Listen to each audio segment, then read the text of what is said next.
اعوذ باللہ من الشیطان الرجیم، بسم اللہ الرحمن الرحیم۔ بے شمار درود و سلام آقائے دو جہاں صلی اللہ علیہ وآلہ وسلم پر۔ السلام علیکم ورحمۃ اللہ وبرکاتہ۔ آج ہمارا درس نمبر 27۔ وہ کمینہ وزیر حسد سے بنا تھا، اسی لیے اس نے ناحق اپنے ناک کان برباد کیے، اس امید پر کہ وہ حسد کے ڈنگ سے سادہ دل عیسائیوں کی جانوں تک زہر پہنچا دے گا۔ جو شخص حسد کی وجہ سے اپنے ناک کان کاٹ لے وہ تو تباہ ہوا۔ ناک وہ ہے جو خوشبو سونگھ سکے اور خوشبو اس کو یار کے کوچے میں لے جائے۔ جس میں وحدت کی خوشبو سونگھنے کی صلاحیت نہیں ہے وہ بے ناک ہی ہے، اور جب خوشبو سونگھی اور اس کا شکر ادا نہ کیا تو یہ کفران نعمت ہوا۔ شکر کر اور شکر گزاروں کا غلام بن جا، ان کے سامنے مردہ بن جا اور عمر دوئم حاصل کر لے۔ وزیر کی طرح راستہ ماننے کا کام نہ کر اور لوگوں کو نماز سے نہ روک۔ یہی حال کان کا ہے، جو کان یار کی تعریف نہیں سننا چاہتے یا یار کی تعریف سن کر سکون محسوس نہیں کرتے، وہ کان کٹے ہوئے ہی ہیں۔ وہ کافر وزیر دین کا واعظ بن گیا، ان کے مکر سے بادام کے حلوے میں لہسن ملا دیا۔ اس نے مکر سے بادام کے حلوے میں لہسن ملا دیا۔ جو صاحب ذوق تھے اس کی گفتگو سے لذت محسوس کرتے، لیکن ساتھ ہی کڑواہٹ بھی۔ وہ ملے جلے نکتے بیان کرتا، گلاب اور شکر میں زہر ملاتا۔ خبردار ایسی بلی باتوں سے دھوکے میں نہ پڑنا، اسی لیے کہ اس کی تہہ میں 100 برائیاں چھپی ہوتی ہیں۔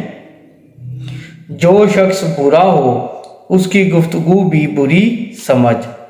جو بات ایک مردہ کہے، یعنی کہ حضور صلی اللہ علیہ وسلم کی محبت سے آ رہی، اس میں جان نہیں ہے۔ انسان کی گفتگو انسان کا ٹکڑا ہی ہے، روٹی کا ٹکڑا یقیناً روٹی ہی ہوتا ہے۔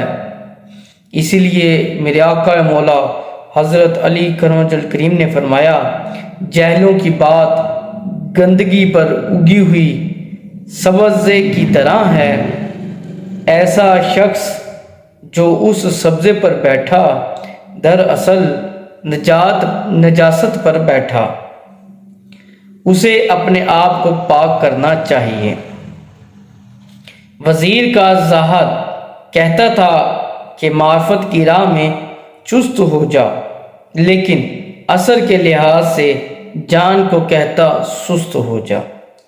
آگ اگرچہ ظاہر میں سرخ رو ہے لیکن ہر چیز کو سیاہ کرتی ہے۔ بجلی کی چمک بہت روشن ہوتی ہے لیکن بنیائی کو چرانے والی ہوتی ہے۔ صاحب ذوق اور باخبر آدمیوں کے علاوہ جو بھی تھے، ان کی گفتگو ان کے گلے کا توق بن گئی۔ ان لوگوں نے اپنا دین اور دنیا سب اس کے سپرد کر دیے، اس کے حکم اور ممانعت کو جان و دل سے قبول کرتے۔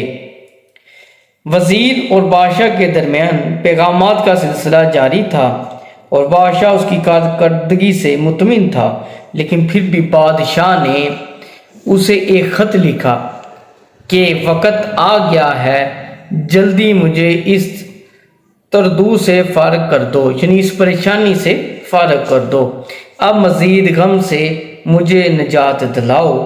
اس نے جواب میں کہا، آپ فکر نہ کریں، میں اسی کام میں لگا ہوا ہوں کہ حضرت عیسیٰ علیہ السلام کے دین میں فتنے ڈال دوں۔ ان کے 12 بڑے گروہ ہیں اور ہر ایک گروہ کا ایک امیر ہے۔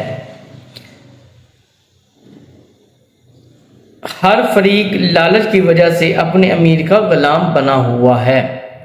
اپنی چال سے سب امیروں کو وزیر نے اپنا گرویدہ کر لیا اور اس کے کہنے پر اپنی جان تک دینے کے لیے تیار ہو گئے۔ پھر اس نے اصل فتنے کا آغاز کیا۔ اب یہ جتنا درس تھا، اس میں جو سب سے اہم باتیں جو راز ہیں، سب سے پہلے تو وہ یہ تھا ایک راز کہ مولانا صاحب کہہ رہے ہیں، جو یہاں پہ ہمارے لیے ایک راز ہے کہ برے شخص، جو بھی برا شخص ہوتا ہے، اس کی باتوں کو کبھی بھی اچھا مت جانیں۔ مولا علی کا بھی میں نے آپ کو بیان سنا دیا ہے اس میں کہ مولا علی کا رضی کریم کیا فرما رہے ہیں۔ پھر آگے بادشاہ کا وزیر کو خط لکھنا، اور پھر وزیر کا بادشاہ کو کہنا کہ یہ 12 بڑے گروہ میں ہیں۔ اب آگے جو وہ فتنہ پھیلانا چاہ رہا ہے، اب اس کے متعلق جاننے گے آپ اگلے میرے درس میں کہ وہ کیا فتنہ ہوگا اور وہ کس طرح کا فتنہ پھیلائے گا جو یہ بڑے گروہ تھے ان کا۔ دوسرے نمبر پر مولانا صاحب نے جو اہم راز اس میں بیان کیا ہے وہ یہ تھا کہ دیکھیں 12 گروہ ہیں، اور 12 گروہ میں جو ان کے نیچے فریق ہیں، سب کے وہ ہے ایک لالچ ہے ان میں کسی چیز کا۔ جس طرح کی ہمارے آج کل ایک دور ہوتا ہے کہ ہم اپنے لالچ کی بنا پر کسی کو بڑا بناتے ہیں کہ یا ہمارے یہ کام یا ہماری اس مصیبت میں یہ شخص ہمارے کام آتا ہے، یہ ہمارے قبیلے کا بڑا ہے۔ اب ہم لالچ کے ساتھ جب کسی کے ساتھ اٹیچ ہوتے ہیں، اگر وہ ظاہری بات ہے، اگر غلط شخص غلط پر ہم منحصر ہو جائیں تو پھر کیا ہو سکتا ہے۔ یہ جانیے، ان خواہشات کو قابو میں کرنا ہی سب سے اصل بات ہے کہ اپنی خواہشات پر کنٹرول کیجئے، یعنی کہ اپنے لالچ پر قابو کیجئے، کیونکہ حضرت عیسیٰ علیہ السلام کے جو دور میں تھے وہ بھی لالچ کی بنا پر یہ سب 12 فرقے بنے تھے کہ 12 گروہ اسی طرح بنے کہ ہر انسان کی ایک لالچ پن نے اس کا ایک امیر بنا دیا۔ اب ان 12 گروہوں کو میں کیا فساد پیدا کرے گا وزیر، اس کو ہم اگلی قسط میں جانیں گے۔ اب مجھے مزید اجازت دیجیے گا، اپنی دعاؤں میں یاد رکھیے گا۔ السلام علیکم ورحمۃ اللہ وبرکاتہ۔